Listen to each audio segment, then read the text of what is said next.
Well, my friends, it's official. Sir Keir Starmer's Britain puts everybody else first, just not you.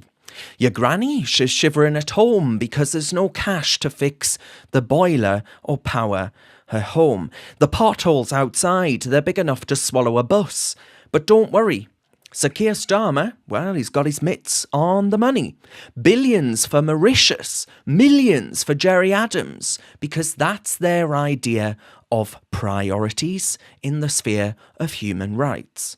First up, the Chagos Islands. For over 200 years, those islands have been British. But now, Starmer's desperate to hand them over to Mauritius faster than you can say, well, what about the national interest, Sir Keir? He's even offering to pay billions to them.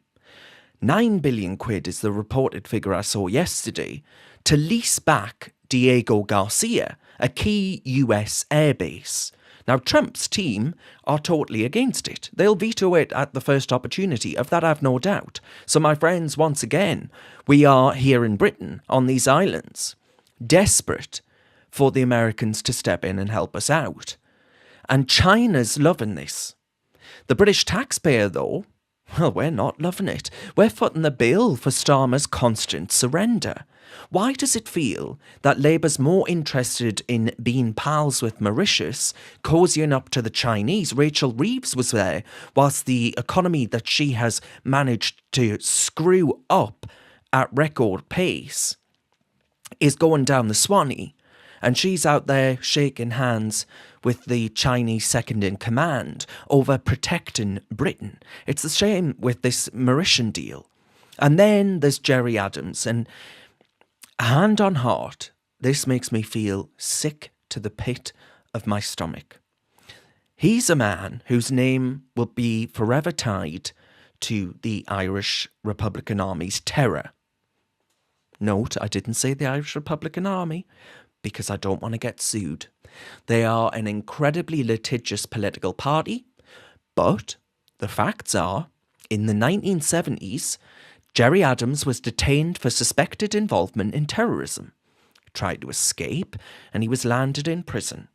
You fast forward to today, and Starmer's reversing a law that stopped Adams, and hundreds like him, by the way, all of them, if you ask me, on the wrong side of history, as much as the Irish romanticisation campaign may tell you otherwise.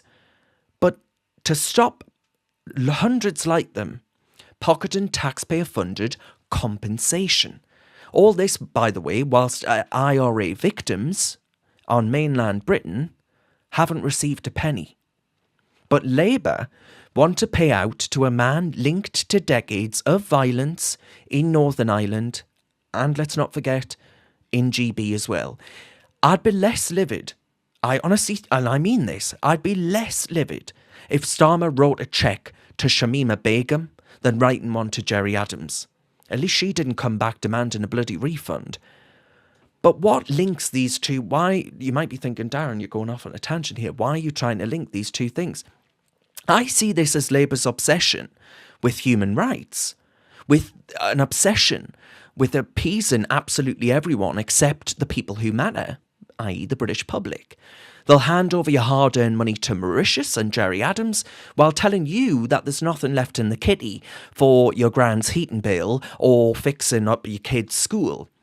So common sense, well, it's been well and truly thrown out the window in Starmer's Britain, more obsessed with multilateral organisations, these international quangos, than it actually is the British national interest. So the key question I pose is pretty simple. Whose side are the Labour Party on? Because it doesn't look like it's ours in any good faith interpretation. Next time you're counting your pennies, out at the supermarket, inflation has come down 0.1%, but it's still up 2.5%. Your broadband and everything else is going to go up come April. Or next time you're even stuck in an NHS queue, you've got people waiting an hour in an ambulance just to get into an NHS corridor, not to be seen in accident and emergency. Wait, next time that happens to you, just remember this. Starmer's found plenty of money for everybody else. You can sod your human rights, Sakir.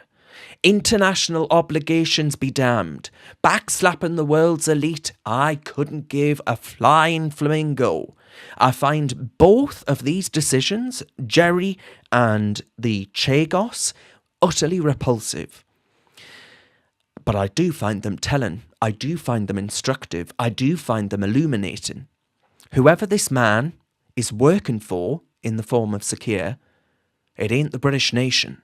Still watching? Well, I've got a quick ask for you. Recent UK, we're fighting the woke brigade and inspiring young Brits, but we need your help to go bigger. We're hosting a fundraiser and would love you to sign up and share the link on the big day. It's easy, it makes a massive impact, and there are prizes for top fundraisers. Click the Google form in the description to join us. Cheers very much. Let's keep going together.